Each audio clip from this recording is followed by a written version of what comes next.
So welcome to this little dirty, filthy, fucking gross comparison between RCA and S-Video. Now the reason why I'm doing this comparison in the first place is because I have to basically acknowledge the fact that there are people out there who are unable to afford the somewhat silly prices for Firewire-based recorders, such as the DN60 by Data Video, the MRC1 by Sony, the DR60 or whatever it's called, and also all those bullshit focus enhancements ones. Even if you can afford a Firewire one, don't buy it. They are shite. Don't buy them. Just fucking don't do it. What the hell?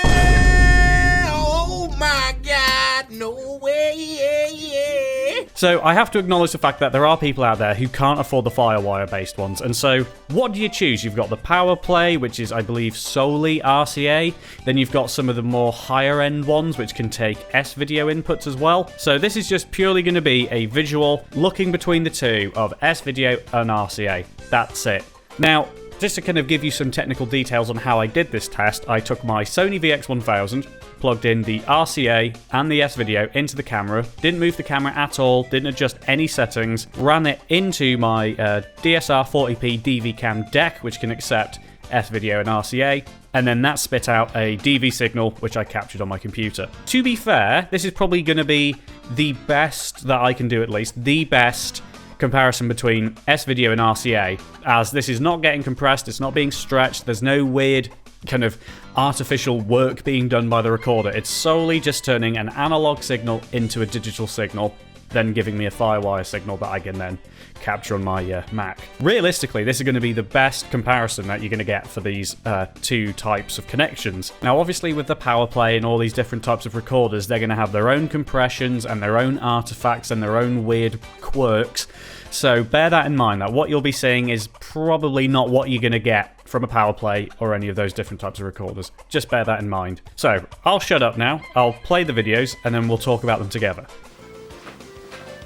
This is RCA.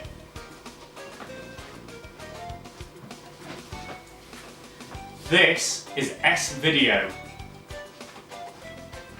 This is RCA. This is S-Video. This is RCA. This is S-Video. This is RCA. This is S-Video. Right, let's go through the two examples that I've just shown you here. Now, this one here is the RCA, and this one is the S-Video. I'll be flicking back and forth between them to show you the differences that I've noticed. Now, immediately, as you can see by my scopes here, is the fact that the RCA is significantly darker than the S-Video. Now, you may say, oh, well, you know, maybe the clouds moved over or something like that. When in fact, S-Video actually has more luminance data, so it's always going to be brighter than RCA. Don't hold me to that, I could be wrong. I'm sure someone in the comments section will be able to tell me how wrong I am. There's also less colour information in the RCA. Now, for one good example that I've noticed, is if you look at this table here, okay, you'll see it looks, you know, quite blocky and whatever else, and it just looks like a normal table. But if I jump over to S-Video, you can actually see that there's some chromatic aberrations going on that weren't getting picked up by the RCA. See, there's a little bit of a blue tinge around here, and a bit of a red one around here. If I jump back to the RCA, as you can see, that's pretty much nearly gone. Now, you may say, oh, well, that's good then, because it's getting rid of imperfections from, you know, lens quality and all this other stuff. Well, I guess it depends on how you look at it.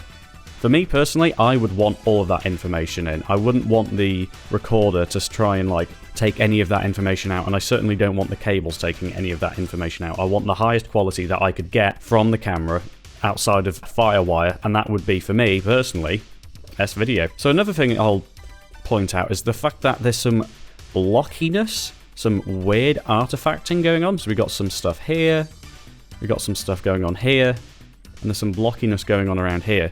So this is the RCA. Let me jump to the S-Video. Look at that. Absolutely just clean that up. Absolutely gone. Let me go back and forth. Paying attention to here, here, and here. And there's actually a few other places as well that you can look at. So here, here, and around about here. Let me jump back and forth.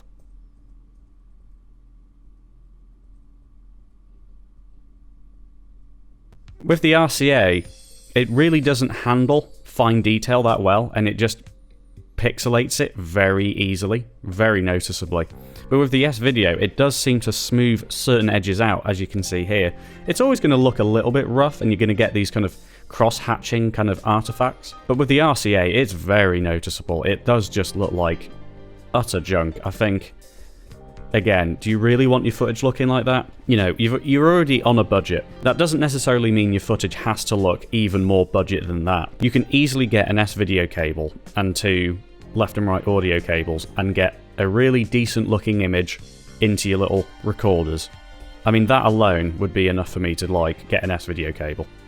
Just those, like, weird pixelations right there. That's just terrible. Genuinely bad. Now, bearing in mind, this was recorded into a professional DV cam deck, right, with probably very high quality analog to digital converters, and then spitting out a firewire signal. So this is a best case scenario right here. This is like probably way better than what it's going to be like on your power plays and stuff like that. Your power play may emphasize and really turn these issues up here up to 11. You may get some weird artifacts with S-Video, but I can almost put money on it that it's going to be way better looking image than RCA.